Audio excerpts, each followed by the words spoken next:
Marie Chaplin, je suis artiste peintre professionnelle. Je suis peintre luministe, mon travail est basé sur la lumière. Ici, aujourd'hui, dans cette magnifique chapelle, j'expose avec mon ami Franck Brodier donc pour cette exposition Instant de lumière, où je présente mon travail non figuratif et mon travail figuratif qui représente les reflets de l'eau, l'onde, la lumière sur l'eau. C'est une série qui est revenue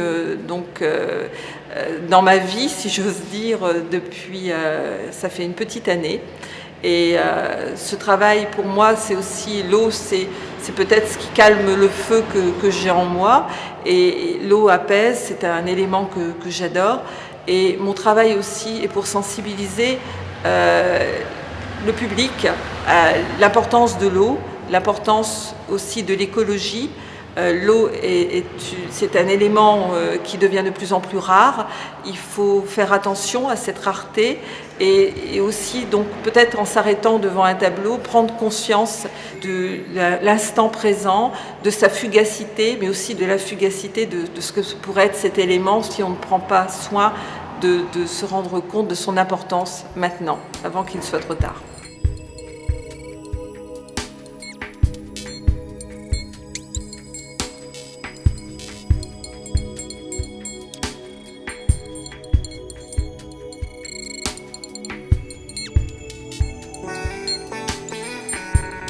J'ai fait un peu mon tour de France, différents ateliers, j'ai fréquenté différents ateliers, essentiellement de restauration.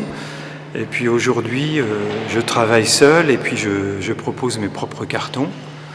Et puis c'est ce qui m'avait toujours quand même intéressé, c'est vraiment la création. Et puis c'est lors d'une exposition dans un musée, et puis il y avait un vitrail contemporain qui m'avait interpellé. Et puis ce qui m'avait intéressé, c'est essentiellement le travail sur la lumière, le passage de la lumière, les projections colorées. Donc c'est ce qui m'a incité après à trouver ma voie dans le vitrail. Je pense que les gens fonctionnent par coup de cœur. Donc c'est un coup de cœur par rapport à mon travail. Et puis je pense que ça fonctionne essentiellement comme ça en fait. Donc généralement on ne m'impose pas, on peut me donner un thème assez vague, mais j'ai quand même une grande liberté d'expression par rapport. J'ai vraiment un style particulier. Je crois que c'est ce que les gens aussi recherchent, quoi. C'est une authenticité d'un artiste. J'ai une recherche au niveau de la couleur pour m'approcher au maximum des bons dessins. Et puis dans le verre, évidemment, je choisis mes couleurs comme un peintre choisit ses huiles ou ses gouaches. Voilà. La lumière n'est jamais blanche, hein, elle est bien plus riche que cela.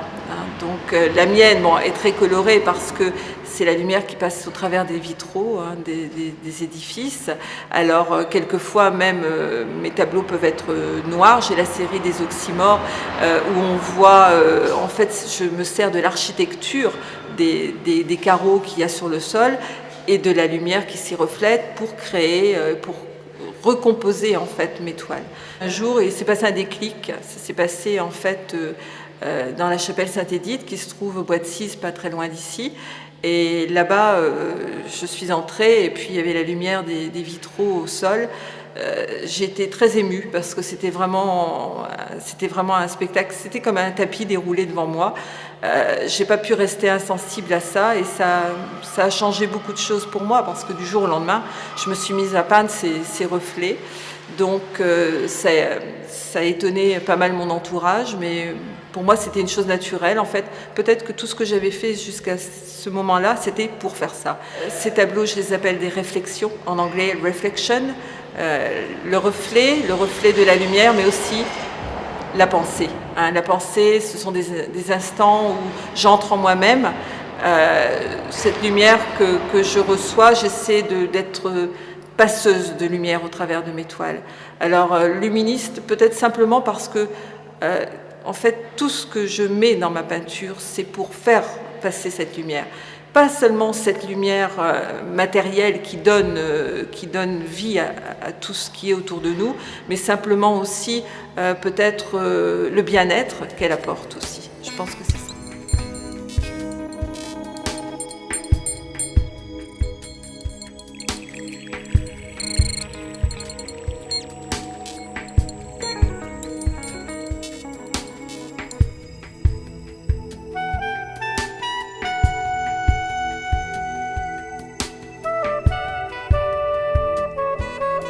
Ce qui m'intéresse aujourd'hui, c'est vraiment le travail de la transparence et surtout, j'aime beaucoup l'interaction entre l'intérieur et l'extérieur parce que j'aime bien voir les choses bouger. Vous voyez, s'il y a des arbres à proximité, ça donne vraiment une vie au vitrail.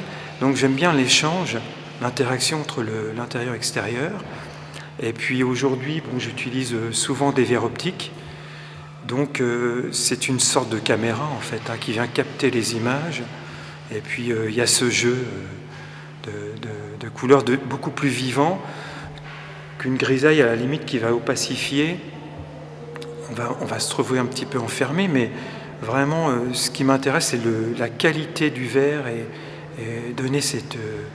je travaille essentiellement avec des verres bullés, des verres de qualité. Il y a vraiment toute une matière très intéressante à exploiter. Mon travail par des vitraux, avec Franck, c'est une histoire déjà de plusieurs expositions que nous avons faites ensemble. On s'est rencontrés il y a quelques années à Traverse, à Mers-les-Bains, et puis j'ai aimé son travail. Alors j'ai eu la possibilité de retravailler, de mettre en place d'autres expositions. On a, je pense, beaucoup de similitudes dans notre travail parce que lui, c'est la lumière, certes, mais ce n'est pas seulement la lumière qui passe au travers de son travail, c'est aussi la lumière que capture son travail parce qu'il joue avec les métaux, il joue avec des verres différents, opaques et brillants. Et ça, c'est aussi quelque chose que j'apprécie dans sa manière de travailler. Pour moi, il est plus un plasticien créateur que seulement un vitrailliste. Donc c'est tout un travail aussi justement de réflexion, encore une fois, pour arriver à une architecture de quelque chose de cohérent, de quelque chose d'équilibré, et qui soit aussi équilibré en fonction justement du plaisir que j'ai ressenti dans cet endroit, qui soit vraiment son reflet. Voilà, c'est toujours ça, d'être en adéquation avec ce que je ressens au travers de la toile.